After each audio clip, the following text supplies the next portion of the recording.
Hello दोस्तों, कैसे हैं आप सब। दिल से स्वागत है आप सभी का मेरे चैनल नॉवल बॉय डॉन पर। अगर आप नए हैं तो प्लीज़ चैनल को सब्सक्राइब जरूर कर लें और बेल आइकन दबा दें ताकि हमारे हर नए एपिसोड की खबर आपको सबसे पहले मिले। तो चलिए अब बिना देर किए शुरू करते हैं आज की कहानी। और हाँ, अगर आपको ये कहानी अच्छी लगे तो पक्का जाकर प्लेलिस्ट से इसके बाकी एपिसोड भी सुनिएगा, पूरा मजा आएगा। धन्यवाद दोस्तों, चलिए अब कहानी की दुनिया में खो जाते हैं। 216 ओलंपस में आगमन। नीदरलैंड के हरे भरे घास के मैदानों के ऊपर आसमान में एक दरार दिखने लगी और उसके अंदर से 4 आकृतियां बाहर निकली। उन्होंने अपने ऊपर काले कपड़े पहने थे और वो तेजी से हवा में से बाहर आते ही जमीन पर किसी स्पोर्ट्स कार की रफ्तार से गायब हो गए। उन लोगों में से एक के हाथ में नीले रंग की छड़ी थी और वह मैदान के एक सिरे की ओर जाने लगा जिस ओर डार्क फॉरेस्ट की पर्वत श्रृंखला बढ़ी हुई थी। वहां पहुंचते ही उस आदमी ने एक पहाड़ी के चट्टान के ऊपर अपना हाथ रखा और वहां एक सुरंग नजर आने लगी। चारों लोग उस सुरंग में कूद गए और कुछ ही देर में गायब हो गए। इधर भारत में शौर्य ने अपने सभी घरवालों और परिवार वालों से बड़ी ही जल्दबाजी में मुलाकात की और फिर अद्विका को लेकर यूरोप के लिए निकल गया। लेकिन उसने प्लेन की बजाय यहां खुद उड़कर जाना बेहतर समझा और वह अद्विका के साथ आसमान में पूरी रफ्तार के साथ उड़ गया। शौर्य को अच्छे से पहले ही पता था कि अद्विका अब उसे किसी भी हाल में अकेला नहीं छोड़ने वाली, तो उसने उसे भी अपने साथ ले लिया और आसमान में उड़ गया। कुछ घंटों के हवाई सफर के बाद शौर्य और अद्विका आइसलैंड देश जो एक टापू है वहां उतर गए। जब शौर्य नीचे उतरा तो उसने अपनी चेतना को चारों ओर फैलाया और किसी चीज को ढूंढने लगा और उसे वह जगह कुछ मिनट बाद मिल गई। उसने अद्विका को देखते हुए कहा, जरा इस देश में थोड़ा चलकर सफर करते हैं। मुझे यहाँ के नज़ारे बहुत अच्छे लगे। शौर्य की बात सुनकर अद्विका भी खुशी से झूम उठी। उसने भी अपना सिर हाँ में हिलाया और शौर्य के साथ चलते हुए उनके नजदीक वाले गांव में चली गई। यहाँ आते ही वहां के स्थानीय लोगों ने अद्विका और शौर्य को बड़े ही अजीब नजरों से देखा, क्योंकि उनकी शक्ल से साफ पता चल रहा था कि ये दोनों नॉर्डिक तो बिल्कुल भी नहीं थे। इस देश के लोगों को नॉर्डिक वंश के लोग माना जाता है और भारतीय इतिहासकार कहते हैं कि भारत में जो आर्यन आए थे वो सभी इसी जगह के निवासी थे। पर जब शौर्य ने इन लोगों को देखा तो उसे लगा कि इनकी आभा भारतीयों से मिलती है और ऐसा भी हो सकता है कि कुछ भारतीय यहाँ भारत से आकर रह गए हों। क्योंकि जब उसने इस देवताओं की विरासत को पाया तो फिर ये देवता और विरासत जो भारतीय भूखंड पर हजारों सालों से थी वो कहाँ से आए। अगर ये नॉर्डिक हमारे पूर्वज होते तो उनके पास हमसे भी ज्यादा उन्नत ज्ञान होता। इसका मतलब है कि कुछ भारतीय वंश के लोग भारत से इन जगहों पर आ गए और हमेशा के लिए यहाँ के मूल निवासी बन गए होंगे। शौर्य ने फिर अपने ख्यालों को दिमाग से निकाल दिया और वह अद्विका का हाथ पकड़कर वहां के रेस्टोरेंट में चला गया। यहां आते ही उसे मांस को भुने जाने की उग्र गंध आई। तभी वेटर जो हर टेबल पर वाइन और मांस परोस रहा था वह शौर्य के पास आ गया। शौर्य ने उस गोरे आदमी को ध्यान से देखा और उससे इंग्लिश भाषा में यहाँ मिलने वाली शाकाहारी भोजन की डिश लाने के लिए कह दिया। शौर्य के इस ऑर्डर पर उसने मुस्कुराते हुए शौर्य से इंतजार करने के लिए कहा और किचन में चला गया। कुछ देर बाद उसने अपने साथ कुछ प्लेट भरकर हरी सब्जियां और फलों की प्लेट लाए। शौर्य ने अपने सामने का खाना देखा और उसे बहुत ही अजीब लगने लगा। इस खाने के साथ रोटियां नहीं थी और खाने के लिए उसके पास फोक और नाइफ था। अद्विका ने शौर्य के भावों को समझा और उसने शौर्य को इन डिशेज को ऐसे ही खाने के लिए कहा। शौर्य ने भी अपना मन मारकर उन सब्जियों को चबाकर खाने लगा। अब उसे पूरा यकीन हो गया कि अंग्रेजों ने भारत पर राज इसलिए किया क्योंकि उन गोरों को यहाँ का खाना बहुत पसंद आया था, क्योंकि उसके सामने रखा खाना एकदम बेस्वाद था। शौर्य ने जैसे तैसे अपना खाना खत्म किया और ऑनलाइन बिल पे करके वहां से बाहर आ गया। उसके बाहर आते ही उसके सामने 4 काली ऑडी की गाड़ियां आकर खड़ी हो गई। उनके अंदर से काले कपड़े पहने खूबसूरत लड़कियां निकली और उन्होंने बीच के कार का दरवाजा खोल दिया। शौर्य और अद्विका उन सभी के कहने पर अंदर बैठ गए। अंदर आते ही शौर्य ने पाया कि उसके गाड़ी के अंदर लीना भी मौजूद थी। लीना ने शौर्य को देखते हुए सारी जानकारी बताना शुरू किया। बॉस, ओलंपस के देवताओं का घेरा टूट चुका है और अर्ध दानवों ने मिलकर नाइट्स लीजियन पर हमला कर दिया था। हम लोगों ने उनकी मदद की और इस हमले को असफल बना दिया, पर तभी कुछ दानवों में चर्च के अंदर जाकर देवी एक्वा की छड़ी को चुरा लिया है। वैसे तो कोई भी चर्च के अंदर नहीं जा सकता जब तक उन्हें कोई अंदर से मदद ना कर रहा हो। मैंने लीजियन कमांडर को पहले ही आगाह कर दिया है कि आप आने वाले हैं, पर मैं आपको एक बात जरूर बताना चाहूंगी। चर्च के अंदर की पॉलिटिक्स बहुत ही खतरनाक है और ये लोग बड़े बड़े महारथियों को भी नहीं मानते और अपने मनमर्जी से लोगों को दोषी करार देकर उससे सजा सुनाते हैं। चर्च के लोग देवी एथेना के नाम से सभी लोगों को डराते हैं और उनके खिलाफ जाने वालों को वो अपने रास्ते से हटा देते हैं। लीना की पूरी बात सुनकर शौर्य थोड़ा गंभीर हो गया और मन ही मन बोला, तभी मैं सोचूं कि ये घोंचू अचानक इतनी तेजी से ठीक कैसे हुआ। चलो कोई बात नहीं, मैं फिर भी उसे खत्म कर दूंगा। इतना सोचकर शौर्य ने लीना से कहा, मुझे इस नाइट कमांडर से मिलना है और चर्च के उच्च अधिकारियों से भी, तो जल्द से जल्द मेरी मीटिंग फिक्स कराओ। हमारे पास अब वक्त कम है। शौर्य की बात सुनकर लीना ने हाँ में सिर हिलाया और अपने कान में लगे ईयरफोन से अपने एक साथी को इस बात का निर्देश दिया। लीना की ये साथी इस वक्त चर्च के अंदर मौजूद थी। उस लड़की ने जाकर लीजियन कमांडर को शौर्य के आने की खबर दी और उसे चर्च के उच्च अधिकारियों की शौर्य के साथ मीटिंग फिक्स करने के लिए कह दिया। उस लड़की की बात सुनकर लीजियन कमांडर सोच में पड़ गया। फिर उसने कुछ सोचते हुए उस लड़की से विदा ली और चर्च के उस हिस्से की ओर चला गया जहां चर्च के सभी उच्च अधिकारी मौजूद रहते थे। इन उच्च अधिकारियों को चर्च में होली प्रीस्ट कहा जाता था और उनके ऊपर एक पोप रहता था। बिल्कुल क्रिश्चियन चर्च की तरह, पर यह चर्च ओलंपस के विभिन्न देवताओं की एक साथ पूजा करता था। ये चर्च सिर्फ नाम का चर्च था क्योंकि इसका व्यवस्थापन किसी प्रशस्त संस्था की तरह था। चर्च के योद्धाओं को नाइट्स कहा जाता था और उन्हें उनकी शक्ति देवताओं के विरासतों से मिलती थी। इनकी कोई स्पेशल साधना तकनीक नहीं थी, ये बस अपने शरीर में मिले देवताओं की शक्ति को, शारीरिक बाहुबल को बढ़ाकर नियंत्रित करते थे और फिर अपनी ताकतों को बढ़ा लेते थे। शौर्य गाड़ी में बैठकर लीना से चर्च की पूरी जानकारी ले रहा था और लीना उसे सब कुछ बता रही थी। शौर्य को एक बात साफ समझ आ चुकी थी कि चर्च के अंदर भी शंभाला की तरह कली का कोई प्यादा बैठा है, या फिर कह सकते हैं कि कई प्यादे यहाँ बैठे हैं। जब उनकी गाड़ी हरे भरे सपाट मैदान से जा रही थी तो लीना ने उसे घास के मैदान के बीच की तरफ मोड़ दिया। जैसे ही वो लोग घास के मैदान में एंटर हुए, उनके पीछे जो घास गाड़ियों के द्वारा कुचली गई थी वो अपने आप फिर से खड़ी हो रही थी। शौर्य तुरंत समझ गया कि यहाँ कोई फोल्डेड स्पेस है, बिल्कुल शंभाला की तरह। और अगले ही पल ये सच साबित भी हो गया। उनकी चारों गाड़ियां स्पेस में बिना रुकावट घुस गई और शौर्य ने अपने सामने एक पूरा का पूरा शहर देखा, जैसे पश्चिमी फिल्मों में दिखाया जाता था। इस शहर के सभी लोग गोरे थे और अपने अपने कामों में मशगूल थे। इस शहर के एक किनारे पर ऊंचाई पर एक बहुत ही बड़ी और सफेद रंग की इमारत देखी जिसके छतों को नीले रंग से रंगा हुआ था। शौर्य इस शहर के बाहर स्थित मैदान में रुक गया। लीना ने अपना हाथ घुमा दिया और चारों गाड़ियों को उसे मिले हुए स्पेस स्टोरेज रिंग में भर दिया। शौर्य उसके बाद उस शहर में आ गया। पहले तो शहर के लोग उन्हें अजीब तरह से देख रहे थे, पर जब उन्होंने लीना को शौर्य के साथ देखा वो तुरंत समझ गए और अपने अपने काम में लग गए। इस शहर के लोगों ने वो भयानक मंजर देखा था जिसमें इन लड़कियों के डेथ गॉड्स ने कुछ दिनों पहले रणभूमि पर क्या आतंक मचाया था। इस शहर के सारे आम लोग किसी न किसी दल का योद्धा था, यानी ये सभी लोग नाइट्स लीजियन का हिस्सा थे। लीना शौर्य को चर्च के सामने लेकर पहुंच गई। शौर्य ने देखा कि इस चर्च के अंदर वह बहुत ही ज्यादा मात्रा में भक्ति की ऊर्जा को महसूस कर सकता था। ये पावर ऑफ फेथ थी जिसका इस्तेमाल करके प्राचीन रोमन और नॉर्डिक देवता शक्तिशाली बन गए थे। ओलंपस पर्वत इसी चर्च के अंतर्गत इस आयाम की सुरक्षा करता है और वह इस जगह से कुछ किलोमीटर की दूरी पर है। शौर्य लीना के पीछे पीछे चर्च के अंदर आ गया। वहां लीना की साथी उनका इंतजार कर रही थी। उसने शौर्य को देखते ही उसे अपने गले से लगाकर लिपट गई। शौर्य ने उसका सिर सहलाया और बोला, और आशा रानी कैसी लगी ये जिंदगी? मजा आता है ना कमजोर लोगों पर रौब झाड़ने में। शौर्य की बात सुनकर आशा रानी इतराते हुए बोली, वो तो है ही, वरना मैं तो आज भी अपने घर में बैठकर गोबर के उपले बना रही होती। आज तक मेरी बात सिर्फ भैंसों ने ही मानी थी, पर आज तो लीजियन कमांडर मेरी बात मानता है। भाई इसमें जो मजा है वो किसी में भी नहीं। आशा इतना कहकर हंसने लगी। तभी वहां मौजूद एक लड़की बोली, सिर्फ दूर से ही मजा लेना आशा दीदी, नहीं तो कहीं तुम उस नाइट कमांडर को अपना दिल ना दे बैठो। उसकी ये बात सुनकर आशा भी इतराते हुए बोली, मेरे भाई के वजह से मेरा स्टैंडर्ड अब बहुत हाई हो चुका है। ये नाइट कमांडर उस चॉइस में फिट नहीं बैठता। ये सुनकर सभी लोग ठहाका मारकर हंसने लगे। तभी वहां नाइट कमांडर एक सफेद वस्त्र और नीले रंग का गमछा पहने हुए आदमी के साथ वहां आता है।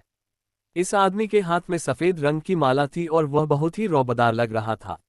उसने आते ही शौर्य को ऊपर से नीचे तक गौर से देखा और लीना से बोला, क्या ये सच में तुम्हारा बॉस है?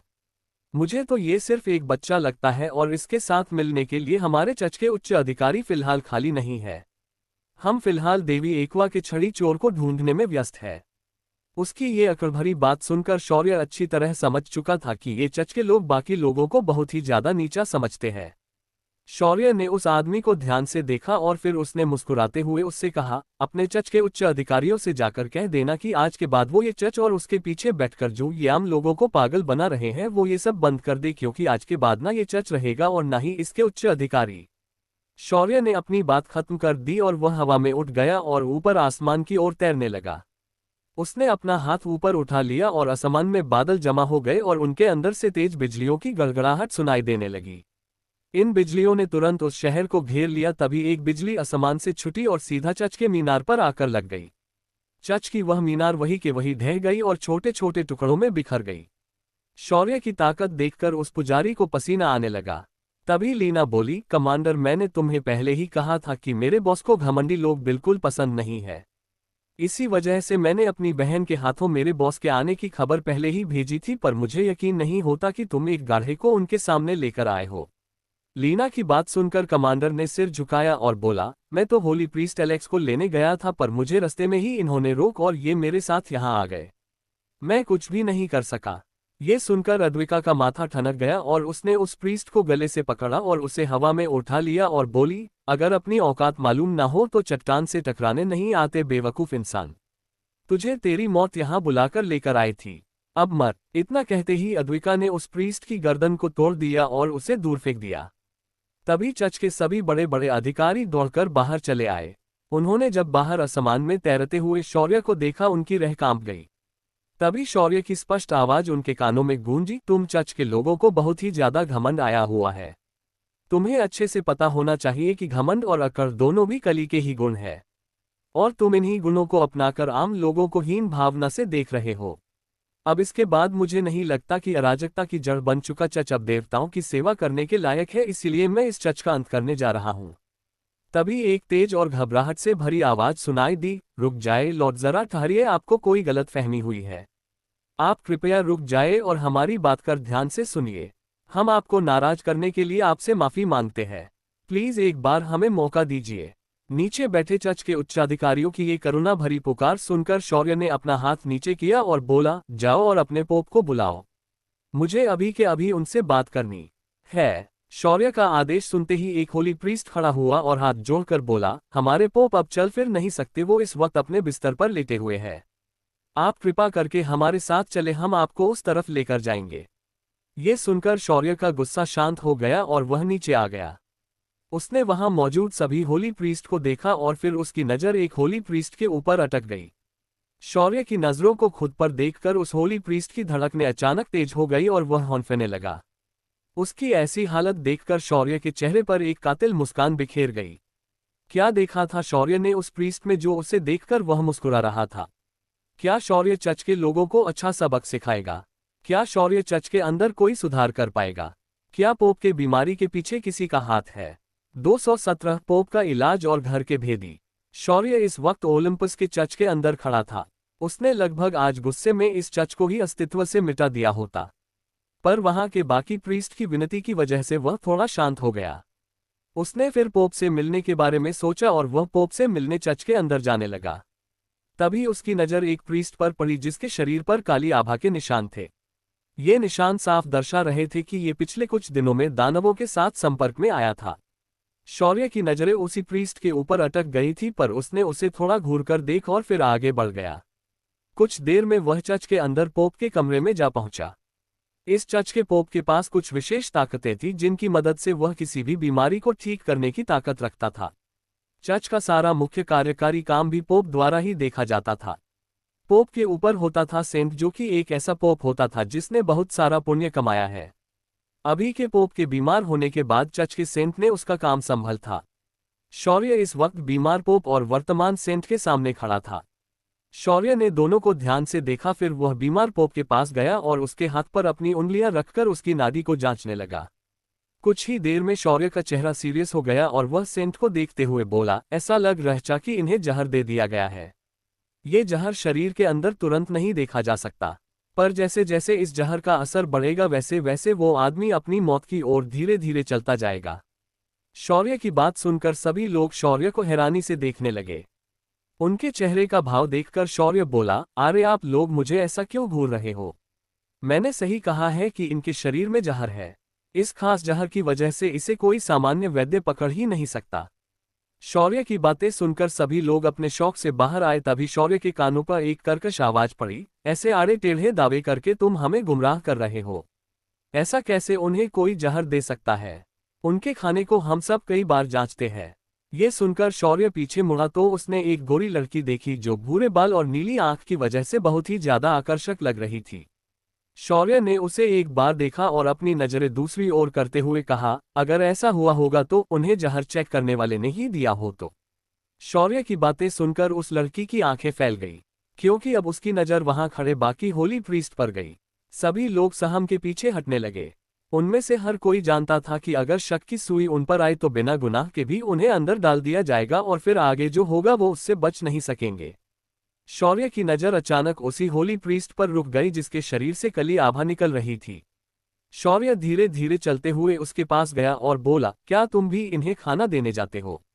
शौर्य के इस सवाल पर वह होली प्रीस्ट हड़बड़ा गया और बोला, नहीं, मैं उसका इंचार्ज नहीं हूं। ये काम लेडी प्रिस्टेस का होता है। हम उसके अंदर जल्दी इंटरफेयर नहीं करते। तभी वह लड़की बोली, हाँ, हमेशा तो मैं और बाकी की नन ही उनके खाने का इंतजाम करते हैं, पर सिर्फ एक बार ही मेरी एक नन ने अपना खाना इस होली प्रीस्ट के हाथों भेजा क्योंकि वह नन अचानक एक असहनीय दर्द उसके बदन में महसूस कर रही थी तो उसने अपने चाट की खाने की प्लेट्स इस होली प्रीस्ट को दे दी थी। उस लड़की ने उस होली प्रीस्ट की तरफ इशारा किया था जिसके शरीर से कली आभा निकल रही थी। शौर्य ने भी उस प्रीस्ट को ध्यान से देखा और समझ गया कि ये जहर देने का कांड इसी ने किया है, पर इस वक्त वह उसे ज्यादा परेश करके अलर्ट नहीं करना चाहता था। तभी अपने ऊपर उंगली उठते देख वह होली प्रीस्ट अपने हाथ ऊपर करते हुए बोला, मैं तो बस उस नन की मदद कर रहा था उस दिन और मैंने सिर्फ वो प्लेट्स ले जाकर पोप को दी, मैंने बाकी कुछ नहीं किया था। और इस बात को भी लगभग 3 महीनों से ज्यादा समय हो गया और उस वक्त पोप एकदम ठीक ठाक थे।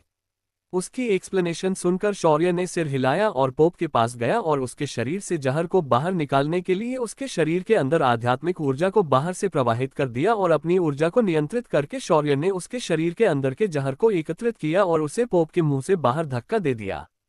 उसके ऐसा करते ही अचानक जो पोप बिस्तर पर निढाल होकर सोया था उठकर सामने की ओर उल्टी कर दिया। पोप के उल्टी करते ही उसकी उल्टी से एक बैंगनी रंग का तरल निकला और सामने की दीवार पर चिपक गया। जिस जगह वह तरल दीवार पर लगा दीवार की वह जगह एकदम से भून सी गई।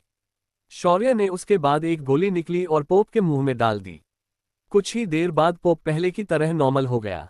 जब पोप ने देखा कि उसे शौर्य ने बचाया है उसने शौर्य का हाथ पकड़कर चूमा और उसे धन्यवाद देने लगा। तभी शौर्य ने उसे टोकते हुए कहा, धन्यवाद देने की जरूरत नहीं है पर सफाई की सख्त जरूरत है। आपको जहर दे दिया गया था और इसके पीछे यहाँ मौजूद लोगों में से ही किसी को हाथ था।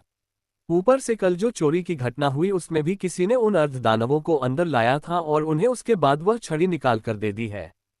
हो ना हो दोनों घटनाओं को अंजाम एक ही आदमी ने दिया है तो जल्द से जल्द आप इसकी जांच करना शुरू कर दीजिए।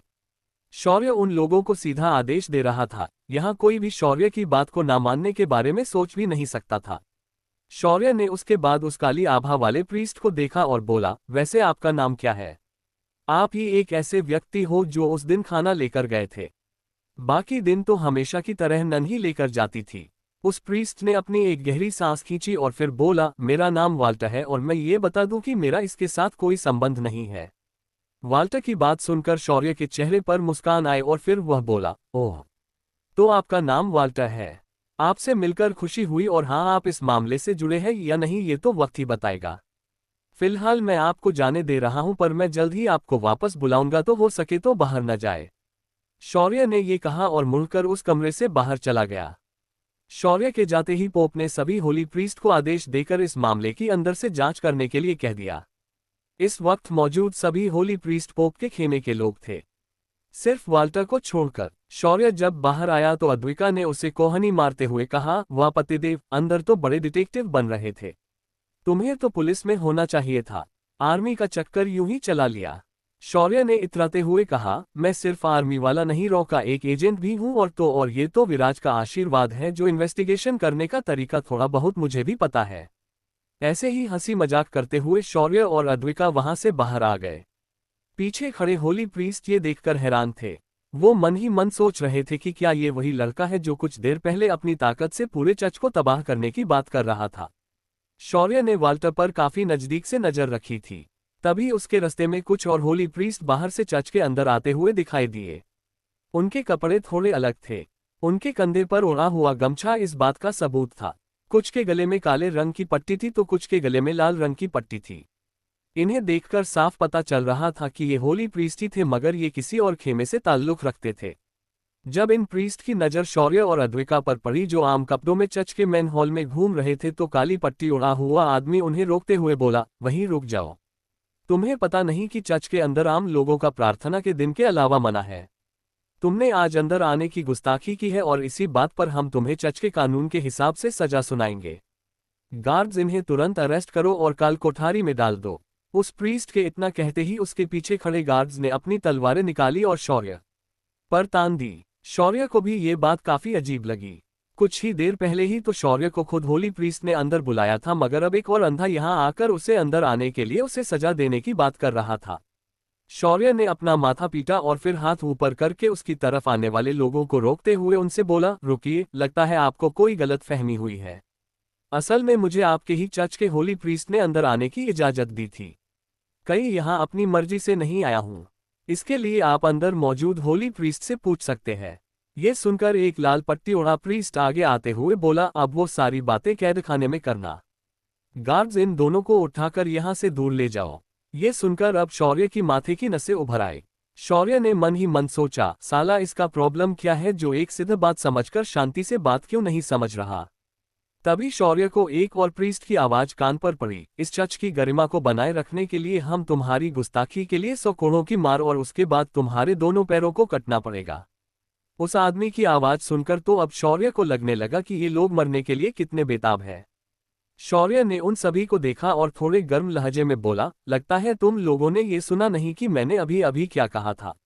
मैंने अभी अभी तुम लोगों को इसका कारण बता दिया था कि मुझे खुद अंदर मौजूद होली प्रीस्ट ने बुलाया था, पर लगता है तुम लोगों को मेरी बात नहीं सुननी और तुम लोग इस बात को जानबूझकर मुझे परेशान करने के लिए ऐसा कर रहे हो। क्या तुम्हें अपनी रैंक का इतना घमंड है? तभी एक महिला प्रीस्ट आगे आकर बोली, बच्चे, रैंक की हमें घमंड भी है और नाज भी, लेकिन तुम्हारा क्या? अब चुपचाप खुद को हमारे हवाले कर दो। तुम्हें हमारे साथ बहस करने का कोई अधिकार नहीं है। शौर्य को उनकी बात बिल्कुल भी अच्छी नहीं लगी। प्रीस्ट का ये ग्रुप शौर्य की बात को सुनने के लिए बिल्कुल भी तैयार नहीं था। शौर्य ने अपना सिर नाराजगी से हिलाया और बोला, चलो कोई बात नहीं। तुम लोगों को मारने की इतनी ही जल्दबाजी है तो कोई कुछ नहीं कर सकता। शौर्य ने इतना कहा और उसके हाथ में चंद्रहास चमकने लगी। शौर्य ने उसे उठाकर उन गार्ड्स की ओर किया और कहा, तुम लोग यहाँ अपने स्वामी के आदेश का पालन कर रहे हो, पर तुम्हें ये बात समझनी चाहिए कि ऊपर वाले ने तुम्हें भी अपने खोपड़ी के अंदर दिमाग दिया है और इस वक्त तुम लोग भी किसी मंदबुद्धि की तरह उसका उपयोग नहीं कर रहे हो, इसलिए तुम्हें भी मरना होगा। शौर्य की ये हरकत देखकर उन प्रीस्ट को बहुत तेज गुस्सा आया और वो तमतमाते हुए बोले, चोरी तो चोरी, ऊपर से सीना चोरी। गार्ड्स, इन्हें चर्च के खिलाफ जाने की ऐसी सजा दो कि ये लोग कभी भूल ना पाए। प्रीस्ट की ऑर्डर मिलते ही गार्ड्स ने शौर्य के ऊपर हमला कर दिया। शौर्य ने भी फुर्ती से उस हमले को नाकाम कर दिया। शौर्य ने उसके बाद एक गार्ड को पकड़ा और बड़ी है निर्दयता से उसका गला रेत दिया। शौर्य का ये तरीका काफी खतरनाक था। वो किसी कसाई की तरह आराम से उस आदमी के गले को काट रहा था। उस गार्ड को मारने के बाद शौर्य ने आगे बढ़कर बाकी गार्ड्स को भी उनके कुछ करने से पहले ही बेरहमी से मार दिया। उन प्रीस्ट के चेहरों की हवाएं उड़ गई थीं। उनके हाथ पैर कांप रहे थे। तभी उनमें से एक प्रीस्ट अपनी उंगली शौर्य की तरफ करते हुए कहा, बच्चे, तुमने चर्च की संप्रभुता को चुनौती दी है और इस पवित्र स्थल को अपवित्र कर दिया है। तुम्हें इसके लिए मौत की सजा दी जाएगी। उसकी बात सुनकर शौर्य हंस पड़ा और बोला, पहली बात तो ये कि तुम जैसे अपवित्र लोगों ने ही इसे गंदा किया है, तो मैं तो बस तुम्हारे खून से इस चर्च को साफ करने वाला हूँ। अब इस पुण्य कार्य में चुपचाप अपनी बलि चढ़ाओ और परमात्मा में विलीन हो जाओ। इतना कहकर शौर्य बचे हुए प्रीस्ट की ओर जाने लगा। शौर्य जैसे जैसे आग बढ़ रहा था वैसे वैसे प्रीस्ट पीछे हटने लगे थे। तभी बाहर का शोर शराबा सुनकर अंदर के सारे प्रीस्ट बाहर आए और उन्होंने सामने इन गार्ड्स की लाशें देखी और उन्हें देर नहीं लगी कि मामला आखिर क्या होगा। इनके साथ पोप भी बाहर आए थे।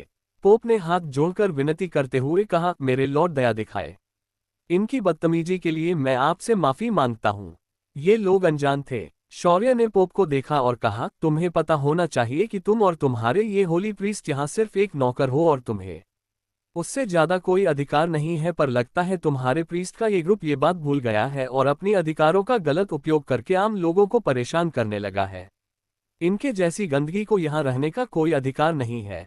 इतना कहकर शौर्य ने अपने कदम रोक दिए और अपनी तलवार से एक झटका उनकी ओर मार दिया और उससे एक तीव्र धार वाली तरंग निकली, पर शौर्य अब पीछे मुड़ चुका था और अद्विका की तरफ आने लगा था।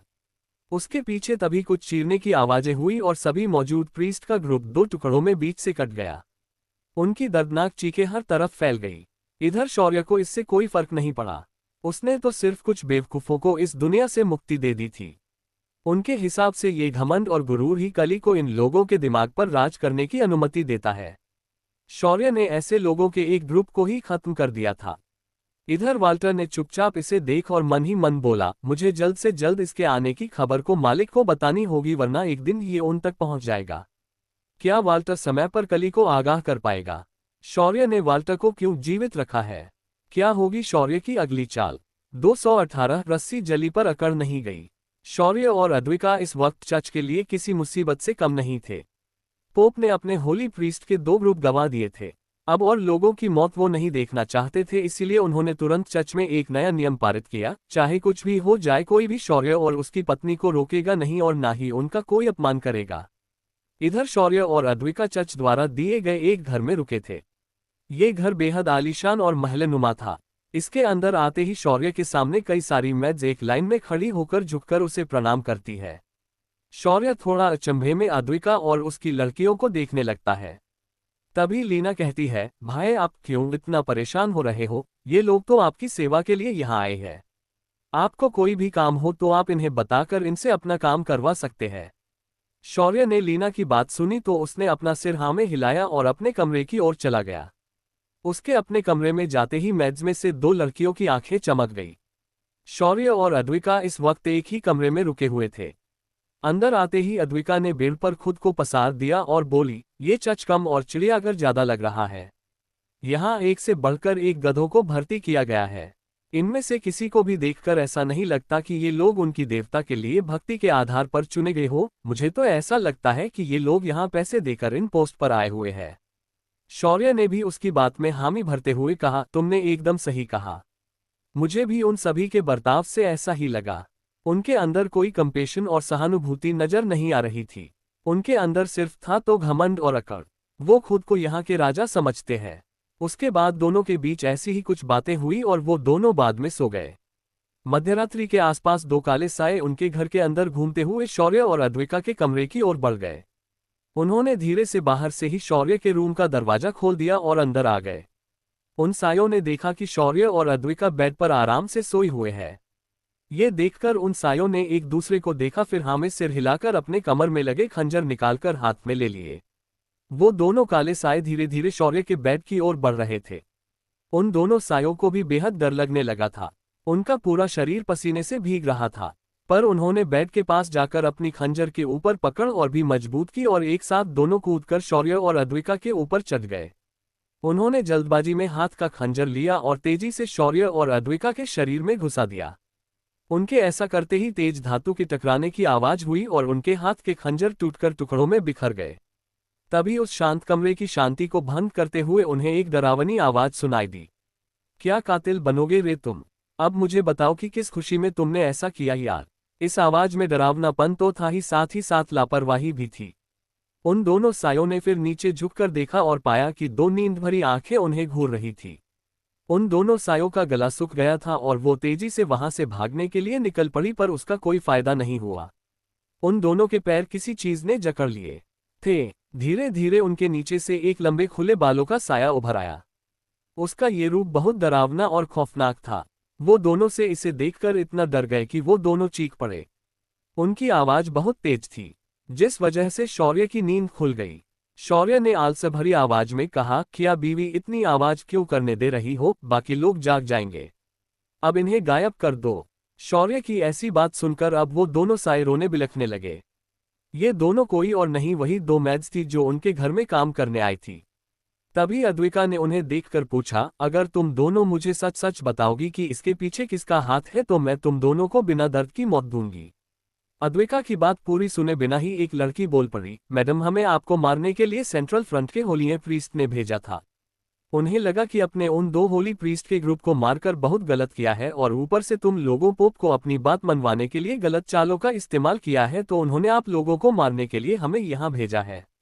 ये सुनकर अद्विका के चेहरे पर एक तिरछी मुस्कान आए और फिर उसने शौर्य के शरीर की ओर देखा और बोला, रस्सी जल गई पर अभी भी इन नमूनों की अकड़ नहीं गई। रक्त सम्राज्ञी, क्या हम दोनों कुछ बात कर सकते हैं? अद्विका की आवाज सुनकर शौर्य की नींद खुल गई और वो रक्त सम्राज्ञी के कुछ कहने से पहले ही बोला, नहीं, तुम दोनों अगर एक साथ कहीं गई तो मैं इसका अंजाम सोच भी नहीं सकता। तुम दोनों एक साथ बाहर नहीं जाओगी। शौर्य ने तो इतना कहा पर रक्त सम्राज्ञी उसके शरीर से बाहर निकलकर इंसानी रूप में उस कमरे में प्रकट हो गई और बोली, मैं तैयार हूं अद्विका दीदी, आप शौर्य की बातों पर ध्यान मत दो। बहुत दिन हो गए ताज़ा लाइफ एसेंस खाए हुए। इस वक्त रक्त सम्राज्ञी के चेहरे पर एक तिरछी मुस्कान थी। शौर्य अब अद्विका को देख रहा था जो उसे चिढ़ाते हुए वहां से चली गई। शौर्य ने अपनी चुटकी बजाए और पलक झपकते ही दोनों कातिल लड़कियां गायब हो गई। इधर अद्विका और रक्त सम्राज्ञी सेंट्रल फ्रंट के ठिकाने के ऊपर आसमान में तैर रहे थे। अद्विका ने नीचे ध्यान से देखा तो एक कॉन्फ्रेंस रूम के अंदर कई सारे बूढ़े लोग बैठकर शौर्य को मारने की साजिश रच रहे थे। अद्विका भी असमान से उनकी ये सारी बातें ध्यान से सुन रही थी। उनकी बातों से अद्विका को बहुत ज्यादा गुस्सा आने लगा था। उसने नीचे उतरने का फैसला किया और तलवार को हवा से धीरे धीरे नीचे लाया। अद्विका बड़े ही आराम से छत पर उतर चुकी थी और उसने धीरे धीरे छत के ऊपर लगी मिट्टी से बनी कावलियों को हटाना शुरू किया। अंदर बैठे लोग कह रहे थे, उस बाहरी लड़के की हिम्मत कैसे हुई कि वो इस चर्च के कई सारे होली प्रीस्ट को मारने की हिमाकत करे। तभी दूसरा प्रीस्ट बोला, आज हमने उन दोनों लड़कियों को कहकर उनका नींद में ही काम तमाम करने के लिए कहा है। अच्छी खबर आती ही होगी। ये सुनकर सभी के चेहरों पर जीत के भाव थे, पर अद्विका अब पागल हो चुकी थी। उसने हवा में तैर रही तलवार को कसकर जकड़ लिया और उसे हाथ में पकड़कर देविका छत से नीचे कूद गई और बोली, गंदे नाली के कीड़ों, तुम्हारी इतनी औकात नहीं है कि तुम मेरे पति को छू भी सको, पर तुम्हारा नसीब अच्छा है कि तुम्हें मेरे हाथों मुक्ति मिल रही है। इतना कहकर अद्विका उन सभी होली प्रीस्ट को घूर कर देखा और उनकी ओर बढ़ने लगे। उन लोगों के सुरक्षा में खड़े अंगरक्षक तुरंत अपने हथियार निकालकर अद्विका की ओर बढ़ने लगे। अद्विका ने भी अपनी तलवार को हवा में थोड़ा इस तरह से घुमाया कि वो कलाबाजी काफी खूबसूरत लगी, पर उस कलाबाजी में उन सभी प्रीस्ट की मौत छिपी हुई थी। कुछ ही देर में वह पूरा कमरा उन घमंडी प्रीस्ट की चीखों से भर गया। जब सब कुछ शांत हो गया तो रक्त सम्राज्ञी ने अपना हाथ ऊपर उठा लिया और वहां आसपास का सारा लाइफ एसेंस सोख लिया। उसके बाद दोनों लड़कियां वहां से हवा में उड़कर गायब हो गई। उनके जाने के बाद उस कमरे के अंदर एक साया प्रकट हो गया और फिर उसने अद्विका के जाने वाले रास्ते पर खड़े होकर आसमान की ओर देखते रह गया। उसने अपने हाथ को एक झटका दिया और उसके हाथ पर एक बॉल प्रकट हुई जो एकदम पारदर्शक थी। उसने कुछ बड़बड़ाया और वह पारदर्शक बॉल चमकने लगी। अगले ही पल उस बॉल के अंदर किसी की प्रतिमा उभर आई। उस प्रतिमा को देखकर वह साया घबराते हुए झुककर बोला, मालिक आप कब यहाँ हमला करने आ रहे हो? यहाँ वह लड़का आ चुका है और उसने आते ही कई सारे होली प्रीस्ट को मार दिया है और उसे मुझ पर शक हो चुका है और उसकी नज़र इस वक्त मुझ पर ही है। मुझे उसके हाथ से बचा लीजिए मालिक। तभी उस बॉल के अंदर से आवाज आई, चिंता मत करो, मैं कल हमारी हजारों अमर्त्य सेना को उसी से लड़ने के लिए ही तैयार किया है। कल एक बार फिर से उनको अंदर लाने में मदद करो और उसके बदले में तुम्हें दानव बीज दे दूंगा। कली की बात सुनकर वह साया जो वाल्टर था जमीन पर नीचे झुककर कली का धन्यवाद देते हुए उठ खड़ा हो गया। इस वक्त वाल्टर के चेहरे पर एक खतरनाक मुस्कान थी। इधर अद्विका और रक्त सम्राज्ञी बाहर इतना सारा खून बहाकर आई थी। उन्होंने आते ही अपने लिए सोने की जगह ढूंढी और सो गई। दूसरे दिन सुबह फिर एक बार होली प्रीस्ट के मरने की खबर आग पकड़ चुकी थी। पोप का दिमाग खराब हो चुका था। उसे भी अच्छे से पता था कि उसके प्रीस्ट बदतमीज है और ऐसे लोग जरूर मरेंगे। वह बार बार पश्चाताप कर रहा था कि उसने ऐसा क्यों किया। उसने आखिर शौर्य को अंदर आने का मौका क्यों दिया। ऐसे अजीब सवाल पोप को खाए जा रहे थे। ओलंपस के आयाम में भी ये खबर फैल चुकी थी। आज तक जो प्रीस्ट देवताओं का डर दिखाकर आम लोगों से अजीबोगरीब काम करवाते थे, आज जब वे मारे गए तो उनके देवताओं ने उनकी रक्षा नहीं की।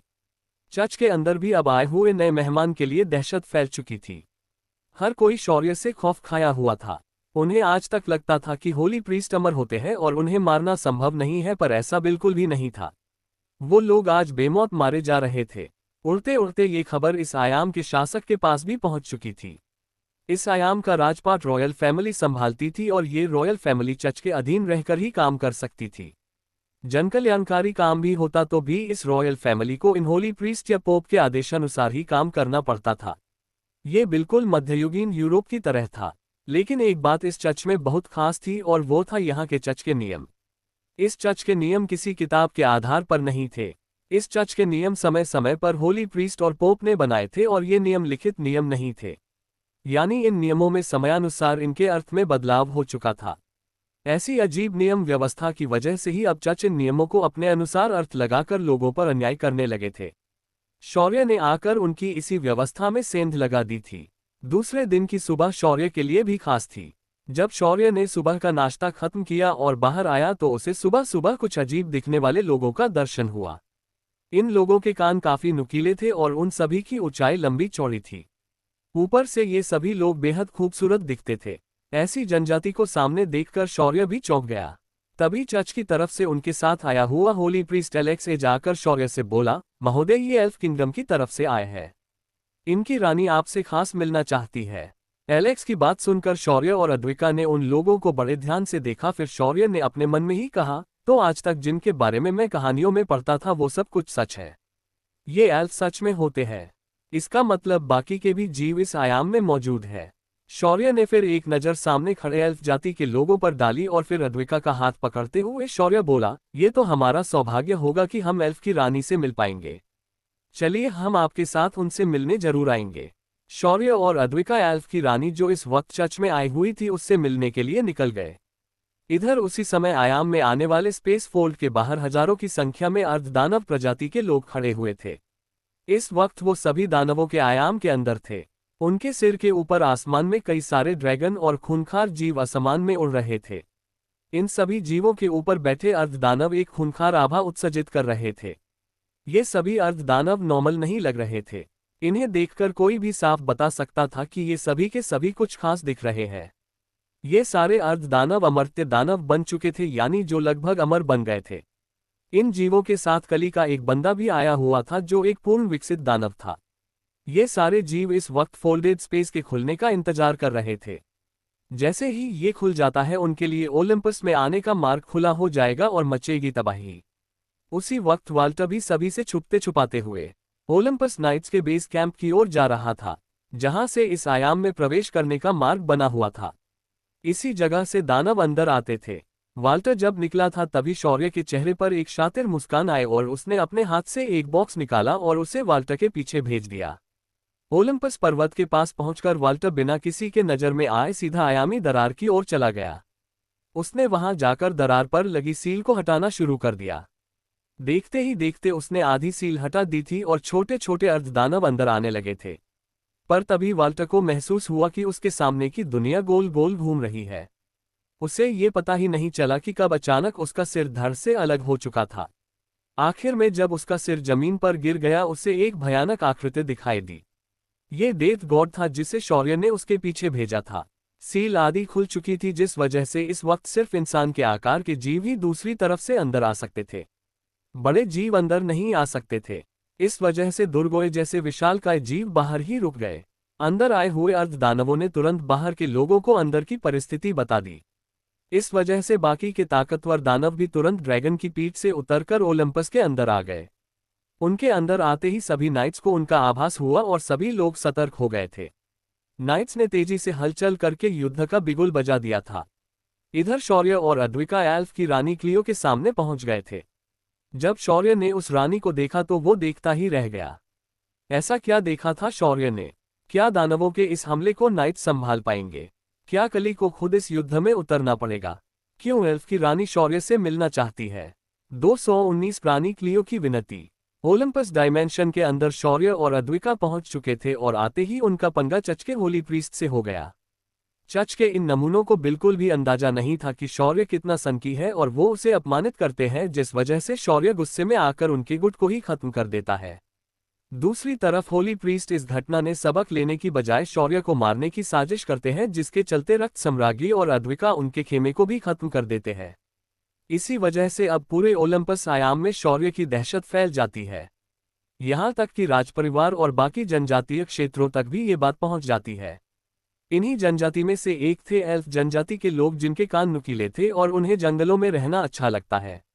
एल्फ की रानी क्लियो शौर्य को मिलने के लिए सुबह सुबह आ पहुंची थी।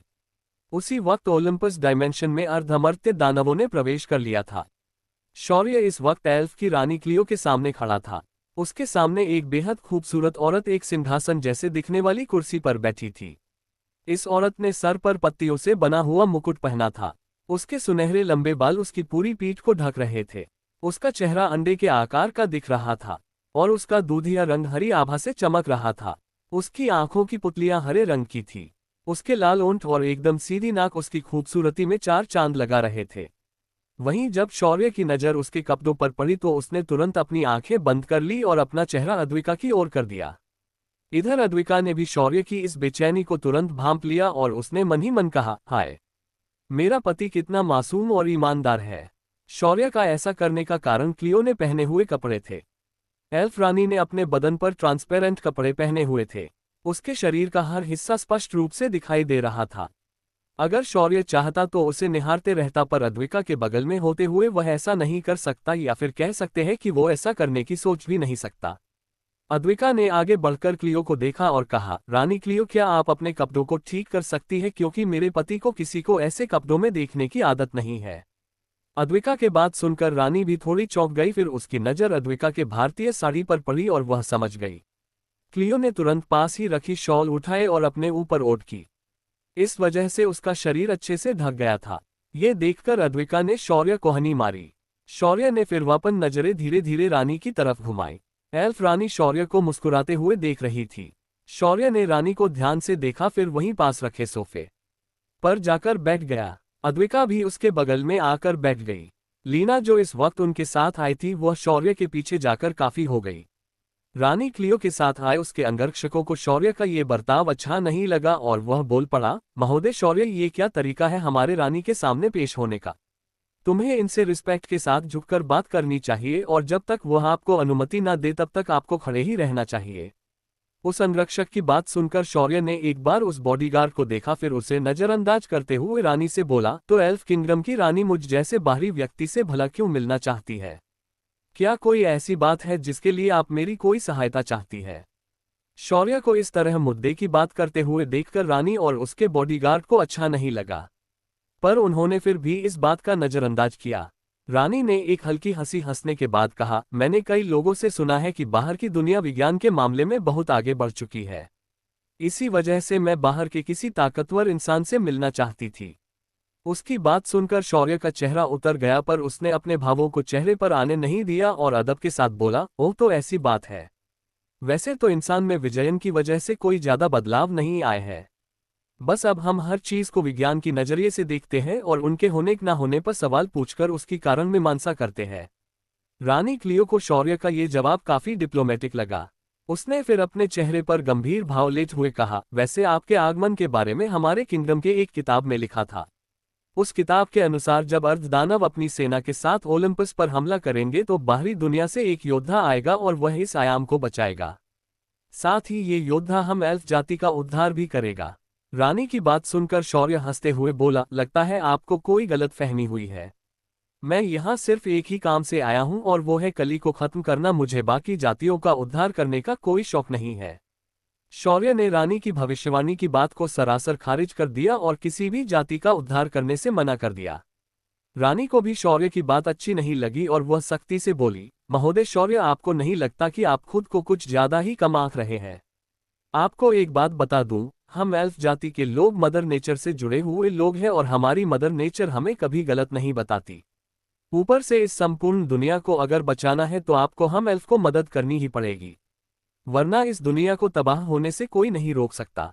रानी के आवाज में थोड़ी कठोरता थी, जो शौर्य को भी महसूस हुई, पर जब रानी ने पूरे पृथ्वी के अस्तित्व की बात कही तो उसे थोड़ा अजीब लगा। शौर्य ने इसी बात को और अच्छे से जानने के लिए रानी से पूछा, क्या आप मुझे थोड़ा स्पष्ट बता सकते हैं कि कैसे आपकी जाति का उद्धार और इस दुनिया का अस्तित्व एक दूसरे पर निर्भर है? ये सुनकर रानी ने अपना एक पैर उठाकर दूसरे पैर पर रख दिया और उसके ऐसा करते वक्त रानी ने अपने शरीर का कुछ हिस्सा शौर्य को जानबूझकर दिखाया। फिर रानी थोड़ा इतराते हुए बोली, इस बात को जानने के लिए आपको एल्फ किंगडम में आना पड़ेगा और हमारे होली फॉरेस्ट में आकर अपने आंखों से ही इस बात को देखना पड़ेगा। इससे अधिक मैं आपको नहीं बता सकती। रानी की बात शौर्य को अच्छी नहीं लगी और उसने खड़े होते हुए कहा, मुझे तुम लोगों के मामलों में पड़ने का कोई शौक नहीं है। अगर कुछ बताना है तो साफ साफ बताओ, वरना यहां से चले जाओ। शौर्य की ऐसी सीधी बात की उम्मीद रानी को बिल्कुल नहीं थी। रानी तुरंत सकपका गई और उसने बात को संभालते हुए कहा, नाराज मत होइए महोदय, पर मैं आपको अपने मुंह से ये बात नहीं बता सकती, लेकिन मैं आपको इस बात की पूरी हामी देती हूँ कि उस जगह पर जाने के बाद आपको सब कुछ समझ आएगा।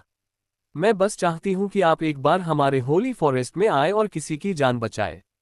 शौर्य ने ये सुना तो उसे रानी की बातों में सच्चाई दिखी तो वह वापस सोफे पर बैठ गया। फिर उसने रानी से अपना अगला सवाल पूछा, क्या उस चीज का आपके जाति के लोगों के जीवन से संबंध है? शौर्य का सवाल सुनकर रानी ने एक बार कमरे में मौजूद लोगों को देखा और बोली, हाँ, उस चीज का हमारे जाति के लोगों के जीवन से बहुत ही गहरा संबंध है। अगर उस चीज को कुछ हो जाता है तो हमारी पूरी की पूरी एल्फ जाति और ये पृथ्वी तबाह के मोड़ पर पहुंच जाएगी।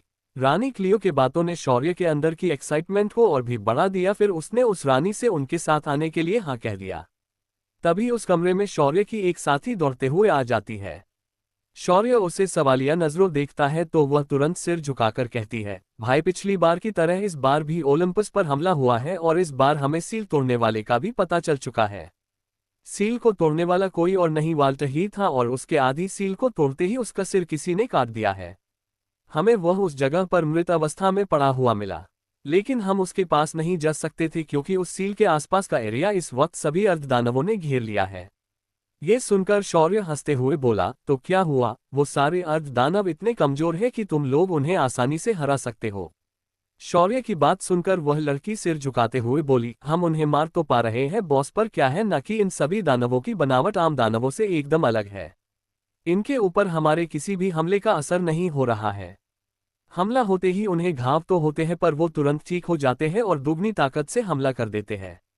उस लड़की की बातें सुनकर शौर्य की भौहें सिकुड़ गई। तभी रानी क्लियो बोल पड़ी, ये अमर्त्य दानव है, लगता है डेमन एम्परर ने इन्हें डेमन सीड दिए है। अब हमें इन्हें हराना मुश्किल हो जाएगा। ये सुनकर शौर्य ने सिस्टम से तुरंत इस हालात के बारे में पूछा, सिस्टम, क्या तुम कुछ जानती हो इस डेमन सीड के बारे में?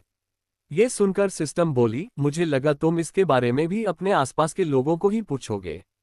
वैसे मैं तुम्हें डेमन सीड समझाने से पहले एक बात बता दूं, महाभारत काल के समय कई असुर, दानव और कई प्रजातियां इस पृथ्वी पर रहती थी। ये सामने खड़ी एल्फ भी उन जातियों में से एक ही है। बात ये हुई थी कि महाभारत के युद्ध के बाद अर्जुन और भीम ने कई दानव राज्यों पर हमला किया और उन्हें खदेड़कर इस वक्त के नीदरलैंड में एक स्पेस फोल्ड के अंदर उन्हें डाल दिया। ये नैसर्गिक स्पेस फोल्ड था। इस फोल्ड में सभी दानवों को डालने के बाद कई सारे दानव जो अंदर गए थे वो वहीं नष्ट हो गए और कुछ ने आपको वातावरण के हिसाब से ढाल लिया। इधर बाहर आप इंसानों की नज़र बाकी जनजातियों पर पड़ी तो इन जनजातियों ने भी खुद को ऐसे ही फोल्डेड स्पेस में बंद कर लिया। तभी शौर्य इस जानकारी पर आगे का सवाल पूछता है, क्या ये जनजातियां भी फिर दानवों के साथ अंदर बंद हो गई? इसे सुनकर सिस्टम बोली, नहीं, बाकी शांतिप्रिय जनजातीय लोग दूसरे फोल्डेड स्पेस में चले गए और उनके साथ कुछ इंसान भी चले गए। यहां आकर उन्हें फिर एक बार दानवों का सामना करना पड़ा, क्योंकि दोनों फोल्डेड स्पेस एक दूसरे के साथ जुड़े हुए थे। इसी वजह कुछ शूरवीर योद्धा उस वक्त देवताओं के आशीर्वाद से आगे आए और उन्होंने इन दानवों को उनके आयाम में खदेड़ दिया था। आज इन्हीं योद्धाओं को इस आयाम के लोग ओलंपस के देवता के नाम से जानते हैं। इन देवताओं ने प्रमुख देवताओं की विरासतें प्राप्त करके इन दानवों को हरा दिया। शौर्य ने ये सुना तो वह अचंभे से बोला, इसका मतलब ये देवता जिनकी ये पूजा करते हैं वो बस एक योद्धा थे जिन्होंने देवताओं विरासत प्राप्त करके इन्हें रोका था। इस बात पर सिस्टम कहती है, एकदम सही पकड़े हो, दरअसल इस सृष्टि में देवता तो सिर्फ एक ही है पर उन्हें अलग अलग भाषाओं में अलग अलग तरीके से पूजा गया। यही बात इनके साथ भी हुई थी, पर महाभारत युद्ध के बाद का समय प्रचंड बदलावों और उलटफेर का था। इसी वजह से मुख्य देवताओं को भुला दिया गया और इन उपदेवताओं को देवता समझकर पूजने लगे। शौर्य को अब सब कुछ पता चल गया था, लेकिन एक बात उसे अभी भी खा रही थी, एल्फ किंगडम में ऐसा क्या है जो आज भी दुनिया के अस्तित्व को हिला सकता है? साथ ही साथ ये डेमन सीड क्या चीज है? तभी उसे सिस्टम की आवाज सुनाई दी। जब दानवों को पूरी तरह से इस आयाम के अंदर कैद कर दिया तो दानवों के गुरु दैत्य गुरु शुक्राचार्य ने यहाँ से कई आकाशगंगा दूर एक विशाल ग्रह को ढूंढ निकाला और इन दानवों को अपने कमंडल में बंद करके लेकर चले गए। पर उनके जाने के बाद भी कुछ अर्धदानव प्रजातियां इसी आयाम में रह गई क्योंकि शुक्राचार्य ने सिर्फ पूर्ण दानवों को अपने साथ लिया था, अर्धदानवों को उन्होंने कभी भी दानव नहीं समझा था। इन्हीं लोगों के साथ एक नए दानव ने सम्राट परीक्षित के मन में जन्म लिया और उसे ही ये लोग कली पुरुष या काली कहते हैं। ये पहला पूर्ण दानव था जो अहंकार, घमंड, वासना, हवस, क्रोध, लालच और अन्य कुछ बुरे गुणों के मेलमिलाप से इस दानव का जन्म हुआ था। इसी पूर्ण दानव ने फिर इन अर्ध दानवों पर काबू कर लिया और उनके साथ इस आयाम में आकर रहने लगा। कली के नेतृत्व में इन लोगों ने कई बार आम दुनिया में तबाह मचाई थी, पर ये जैसे जैसे आध्यात्मिक ऊर्जा कम हो रही थी वैसे वैसे इनकी भी शक्तियां कम होने लगी। साथ ही कोई भी पूर्ण दानव इस धरती पर नहीं आएगा और कोई भी पूर्ण देवता भी इस धरती पर नहीं आएगा, इस बात पर दोनों में एक संधि हुई थी। इसलिए इस युग में अब अगर कोई देवता सीधा धरती पर आने की कोशिश करता है तो संधि का विघटन हो जाएगा और दानव पुनः धरती पर आ सकते हैं। ये सुनकर शौर्य को सब कुछ समझ आता है। तभी सिस्टम उसे अब डेमन सीड के बारे में बताती है। अब रही बात डेमन सीड की, तो ये एक तरह का किसी को भवपूर्ण दानव बनाने की कोशिश है। कली ने हजारों सालों से इसे बनाने की कोशिश की, मगर वो इतना ही सफल हुआ जिससे वो किसी भी दानव या मानव को दानवी शक्तियां प्रदान करता था और उन्हें बेहद मजबूत कर सकता था। पर इस डेमन सीड की एक कमजोरी है। ये डेमन सीड प्राप्त करने वाले मानव या अर्धदानव को असीमित शक्तियां मिल तो जाती है, पर ये एक निश्चित समय तक होती है।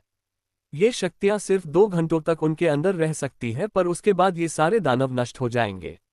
ये सुनकर शौर्य अब सोच में पड़ गया और फिर वह अपनी जगह पर खड़े होकर सीधा आसमान में उड़ गया। उसके ऐसा करते ही रानी क्लियो उसे देखते रह गई। यहाँ इस आयाम के अंदर मौजूद बाकी की जनजातियां मांत्रिक और आध्यात्मिक शक्तियों का उपयोग तो कर सकते थे, पर सहशरीर उड़ना तो उन्हें कभी नहीं आया। शौर्य तेजी से आयाम के उस दिशा में जा रहा था जहां अमर्त्य दानव नाइट्स के साथ 2-2 हाथ कर रहे थे। अब क्या निर्णय लेगा शौर्य?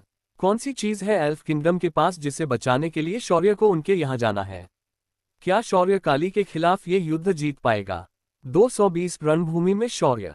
ओलंपस डायमेंशन के अंदर सभी दानव सेनाएं घुस चुकी थी। अंदर आते ही डायमेंशन के बहादुर नाइट्स ने अपने आप को संभाला और युद्ध के लिए तैयार होकर आने वाले दानवों पर टूट पड़े। दानवों की तरफ से कई बॉलर्स योद्धा पीछे खड़े होकर आने वाले नाइट्स को ध्यान से देख रहे थे और उनकी शक्तियों को आंक रहे थे। नाइट्स की शक्तियां उनके पहने कवचों से स्पष्ट समझ आती थी। सुनहरे कवच के योद्धा सबसे उच्च स्तरीय नाइट्स माने जाते थे, तो चांदी के कवच पहने उनसे निचले स्तर के थे। उनके नीचे आम सैनिक नाइट्स को गिना जाता था जिन्होंने ब्रॉन्ज कलर के कवच पहने हुए थे। इस वक्त सभी ब्रॉन्ज कवच के योद्धा और चांदी के कवच के योद्धा उनको लीड कर रहे थे। सुनहरे कवच पहने योद्धा भी पीछे खड़े होकर सामने से आने वाली दानवों की सेना को ध्यान से देख रहे थे। उनके सामने पिशाच, भेड़िए और वैम्पायर और अन्य सभी दानव प्रजातियां इसमें शामिल थी। इन्हें अर्ध दानव प्रजातियां ही कहा जाता था। इन सभी को संत स्तर के दानव लीड कर रहे थे। उनके ऊपर भी कुछ ताकतवर अर्ध दानव थे, मगर आज वो सभी इस युद्ध में नहीं आए हुए थे। इन सभी दानवों को जो दानव बीज प्रदान किए गए थे, इनका उपयोग त्रेता में रावण ने किया था। पर विवश अमर दानव बीज थे जिनके वजह से जो दानव निर्माण हुए थे वे सब के सब सच में अमर दानव थे, पर उन सभी को अकेले महावीर हनुमान जी ने अकेले ही निपटा दिया था। इस वक्त जो दानव रणभूमि में उतरे थे वे सभी एक फैले हुए प्रयोग का नतीजा थे। आसमान में शौर्य हवा से ये सब कुछ बड़े ध्यान से देख रहा था। तभी अचानक उसकी नजर एक ऐसे दानव पर गई जो एक संत अधिपति योद्धा की आभा अपने शरीर से उत्सर्जित कर रहा था। शौर्य ने उसे ध्यान से देखा। तभी सिस्टम ने खतरे की घंटी बजते हुए कहा, होस्ट लगता है ये कली अपने एक्सपेरिमेंट में सफल हो गया है। इस दानव से मुझे पूर्ण दानव की आभा महसूस हो रही है। आपको इसे हराना मुश्किल हो सकता है। ये सुनकर शौर्य के माथे पर शिकन की लकीरें पड़ गई।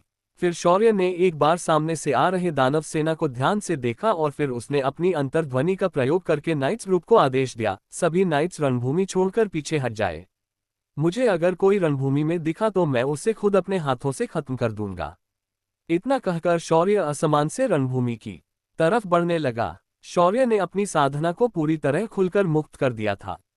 शौर्य के शरीर से निकालने वाली आभा बहुत ही डरावनी महसूस हो रही थी। शौर्य को रणभूमि की ओर बढ़ता देखकर नाइट्स कमांडर ने तुरंत सभी नाइट्स को आदेश देकर वापस बुला लिया। अपने कमांडर का ऐसा आदेश सुनकर नाइट्स भी थोड़े हैरान हो गए थे। नाइट्स के उसूलों के अनुसार नाइट्स कभी भी रणभूमि में पीछे नहीं हटते, पर आज उन्हें पीछे हटने का आदेश उनके नाइट्स कमांडर खुद दे रहे थे। तभी आसमान से उन्हें एक प्रचंड दबाव आते हुए महसूस हुआ। उस दबाव को महसूस करते ही सभी नाइट्स की धड़कनें बढ़ गई और उनकी सांसें तेज हो गई। आसमान में एक भयानक साया अपने दोनों हाथों में तलवारें लिए खड़ा था। सभी नाइट्स को अपने शरीर से प्राण बाहर निकलने का एहसास होने लगा।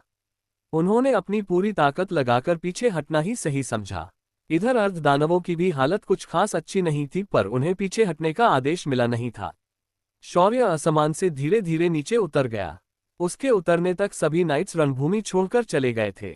शौर्य के जमीन पर कदम रखते ही आसमान में हजारों बिजलियां चमकने लगी और बादलों की गड़गड़ाहट में डमरू का नाद घूमने लगा। शौर्य का पूरा शरीर धीरे धीरे काला होने लगा था।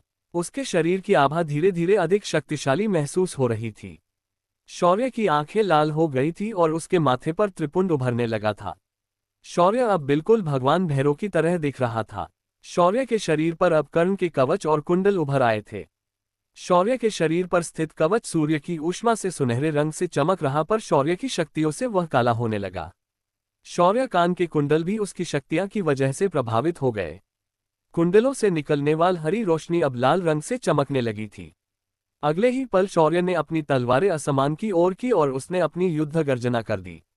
ओम नमः पार्वती पते, हर हर महादेव। शौर्य के युद्ध गर्जना होते ही पूरी धरती हिलने लगी। हवा का प्रवाह बदलने लगा। दानवों के सेना में शौर्य का भय साफ साफ दिखाई देने लगा। शौर्य इस वक्त शौर्य बिल्कुल भी नहीं लग रहा था। वह साक्षात भैरव की तरह दिखने लगा था। शौर्य ने रक्त सम्राज्ञी को अपने हाथ में पकड़कर उसे अपने माथे से लगाया और उसे हवा में घुमाकर सामने की ओर कर दिया। चंद्रहास को शौर्य ने अपने सीने से लगाकर थपथपाया और उसे अपने गर्दन के पिछले हिस्से पर पकड़ लिया। अगले ही पल शौर्य के शरीर से उसकी भैरवी आभा फूट पड़ी। एक जोरदार दहाड़ के साथ शौर्य ने कहा, इस धरा की रक्षा के लिए आज मैं स्वयं भैरव सभी देवताओं को साक्षी मानकर ये प्रण लेता हूं कि आज के बाद इस पृथ्वी पर कोई दानव नहीं दिखेगा। मैं शौर्य आज ये वचन देता हूं कि अगले अवतार के आने तक इस धरा पर धर्म की रक्षा मैं खुद करूंगा। मेरे आगे कोई पाखंडी, कोई घमंडी नहीं टिकेगा और ना ही मैं उसे ऐसा करने का मौका दूंगा। मनुष्य के अंदर की दानवी भावनाओं को मैं आज समाप्त करके ही रहूंगा। शौर्य की ये बातें संपूर्ण ब्रह्मांड सुन रहा था। हजारों प्रकाश वर्ष दूर कमल पर बैठे ब्रह्मदेव शौर्य की बात सुनकर मुस्कुराने लगे थे। शौर्य ने अपनी घोषणा तो पूर्ण कर दी थी, पर अभी युद्ध का आरंभ होना बाकी था। दानवों के खेमे से कोई भी आगे बढ़कर शौर्य पर हमला करने की कोशिश नहीं कर पा रहा था। दूसरी तरफ शौर्य ने अपने शरीर को किसी तने हुए धनुष के आकार में मोड़ लिया और तेजी से अपनी जगह से धनुष से निकले तीर की तरह निकल गया। जैसे ही शौर्य का हाथ एक अमर्त्य दानव पर पड़ा, उसने पूरी ताकत के साथ उस अमर्त्य दानव को जगह पर मसल दिया। शौर्य ने उसके बाद आसपास के दानवों की ओर अपना मोर्चा मोड़ दिया। उसने अपने हाथ की रक्त सम्राज्ञी को घुमाना शुरू किया और उसने रास्ते में आने वाले हर उस दानव को किसी गाजर मूली की तरह काटने लगा। शौर्य का हर एक आघात उसके पूर्ण शक्ति के साथ था। आज देखने वालों को रूह कांप रही थी। अपने बहादुरी के लिए जाने जाने वाले नाइट्स भी आज शौर्य की लड़ने की तकनीक देखकर डर चुके थे। शौर्य दुश्मन पर इस तरह से बरस रहा था कि उसके सामने आने वाले किसी भी दानव को कुछ भी करने का मौका नहीं मिल रहा था। शौर्य उनकी सोच को जड़ से हिला चुका था और वो सभी लोग शौर्य के पराक्रम के आगे नतमस्त हो चुके थे। इतनी देर से शौर्य ने अपने आध्यात्मिक सिद्धियों का उपयोग बिल्कुल नहीं किया था, ना ही उसने कोई बैरियर सेट किया था। इस वक्त उसका निशाना सिर्फ ये छोटे अमर्त्य अर्धदानव थे। शौर्य उन्हें इनकी पूरी ताकत में होने के समय ही इन्हें खत्म करना चाहता था। शौर्य के शरीर में सिस्टम भी शौर्य के इस पराक्रम को देख रही थी। तो ये है शौर्य की पूरी ताकत बिना किसी आध्यात्मिक ऊर्जा के। अगर ये अपनी आध्यात्मिक सिद्धियों को उपयोग में लाता है तो फिर ये दानव उसके सामने टिक भी नहीं पाएंगे। तब दानवों के खेमे से एक दानव अपने हाथों में रॉकेट लॉन्चर की तरह दिखने वाली छोटी तोप लेकर आया। उन दानवों ने अपने जैसे 4 और दानवों को अपने पास बुलाया और उन 5 लोगों ने अपने हाथ उस तोप के ऊपर रख दिया। अगले ही पल तोप के अंदर एक ऊर्जा संस्करण शुरू हो गया और एक ऊर्जा का गोला तैयार हो गया। उस दानव ने उस तोप का निशाना शौर्य पर लगाया और अगले ही पल बिजली के रफ्तार से एक ऊर्जा का गोला छुटकर निकल गया। शौर्य ने जब उस गोले को अपनी ओर आते हुए देखा तो उसने बिना डरे और बिना हिले ऐसे ही खड़े रहकर उसने अपना एक हाथ आगे किया। जैसे ही गोला शौर्य के हाथ से टकराता है तभी शौर्य को तुरंत महसूस होता है कि उसने इस गोले को बहुत हल्के में लिया है। अगले ही पल शौर्य किसी गेंद की तरह दूर उड़कर गिर जाता है। शौर्य को अपने इस अति आत्मविश्वास पर हंसी आती है और फिर जैसे ही वह पीछे की बड़ी चट्टान से टकराता है वैसे ही वह चट्टान चूर चूर हो जाती है। इतने बड़े हमले के बावजूद उसके शरीर पर एक खरोंच नहीं थी। शौर्य उन पत्थरों के टुकड़ों के बीच से अपने कपड़े झटकते हुए खड़ा हो जाता है और जोर जोर से हंसने लगता है। इस वक्त उसे अपनी इस बेवकूफ़ी पर बहुत हंसी आ रही थी। शौर्य ने अपने दूसरे हाथ की चंद्रहास की ओर देखा और फिर बोला, चंद्रहास, मुझे लगता है तुम भी मुझ पर हंस रही हो। कोई बात नहीं, अब अगली बार का गोला तुम झेलोगी। शौर्य की बात सुनकर चंद्रहास वाइब्रेट करने लगी, मानो वो कह रही हो, मैं कब हंसी तुम्हारे ऊपर। आखिर मुझे ही क्यों बलि का बकरा बना रहे हो? मुझे नहीं झेलना अगले हमले को। चंद्रहास की आवाज शौर्य के कानों में गूंज गई, पर शौर्य ने उसकी आवाज पर बिल्कुल ध्यान नहीं दिया। इधर दानवों ने भी अपनी तोप को अगले हमले के लिए तैयार कर दिया था।